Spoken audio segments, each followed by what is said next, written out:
9월 11일 오늘의 큐티 시작하겠습니다. 하나님의 말씀 예레미야 31장 1절부터 9절까지 말씀입니다. 여호와의 말씀이다. 그때에 내가 이스라엘 모든 지파의 하나님이 되고 그들은 내 백성이 될 것이다. 여호와께서 이렇게 말씀하셨다. 칼에서 살아남은 백성은 광야에서 은총을 얻을 것이다. 내가 가서 이스라엘을 쉬게 할 것이다. 여호와께서 오래전에 우리에게 나타나 말씀하셨다. 내가 영원한 사랑으로 너를 사랑했기에 내가 이내로 너를 이끌었다.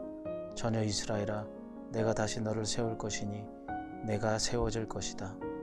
내가 다시 탬버린을 잡고 내가 기뻐하는 사람들과 함께 춤추며 나올 것이다. 내가 다시 사마리아 언덕 위에 포도나무들을 심을 것이다. 농부들이 심을 것이고 그 열매를 먹을 것이다. 파수꾼이 에브라임 언덕에서 일어나라, 우리가 시온으로 우리의 하나님 여호와께로 올라가자 하고 외칠 날이 있을 것이다. 여호와께서 이렇게 말씀하셨다. 야곱을 위해 기쁨으로 노래하라. 민족들의 머리가 되는 사람을 위해 소리치라. 선포하고 찬양하며 말하라. 여호와여, 주의 백성 이스라엘의 남은 사람을 구원하소서. 보라, 내가 북쪽 땅에서 그들을 데려오고 땅 끝에서 그들을 모을 것이다. 그들 가운데는 눈먼 사람과 다리를 저는 사람과 임신한 여인들과 해산하는 여인들도 함께할 것이니 큰 무리가 돌아올 것이다. 그들이 울며 올 것이고 간구함으로 내가 그들을 이끌 것이다. 내가 그들을 시냇가로 인도하고 평탄한 길로 인도해 그들이 걸려 넘어지지 않게 할 것이다. 이는 내가 이스라엘의 아버지며 에브라임은 내 맏아들이기 때문이다. 아멘. 오늘 말씀을 보면 하나님께서는 북이스라엘의 회복을 선포하십니다. 그들은 남유다보다 먼저 멸망했지만 하나님께서는 그들을 영원한 사랑으로 이끄시고 다시 세우실 것입니다. 북이스라엘은 다시 춤추며 기뻐하고 사마리아 땅의 열매를 맺을 것이라고 말씀하고 있는데요.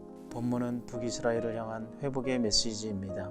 북이스라엘은 우상 숭배와 죄악으로 심각하게 타락했고 어디서부터 고쳐야 할지 알 수 없을 만큼 엉망이 된 채로 남유다보다 먼저 멸망하고 말았습니다. 도저히 회복할 수 없을 것 같은 그들에게도 하나님께서는 회복을 선포하십니다. 그들은 예전처럼 하나님 앞에서 기뻐하며 춤을 추고 수고에 얻은 열매를 먹으며 다시 하나님을 예배하게 될 것입니다.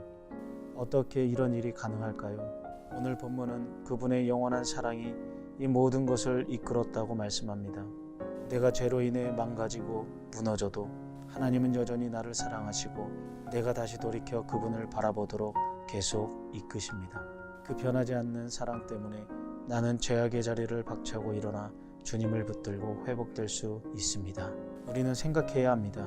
하나님은 내가 아프고 힘든 순간에도 여전히 나를 사랑하시고 내게 주목하십니다.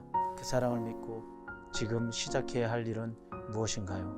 또한 회복된 북이스라엘이 상처투성인 몸을 이끌고 울며 하나님께 돌아온 것처럼 내가 울며 하나님께 회개하고 돌이켜야 할 일은 무엇인지 생각해 보았으면 좋겠습니다. 그렇습니다. 무조건 오냐오냐 받아주는 것만이 사랑은 아닙니다. 정말 사랑한다면 잘못된 길로 갈 때 어떻게 해서든 돌이키도록 훈계해서 바른 길을 가게 합니다. 나를 향한 하나님의 사랑이 그렇습니다. 사랑하기 때문에 때로는 고난을 주시고 단련시키시고 성장하게 하십니다.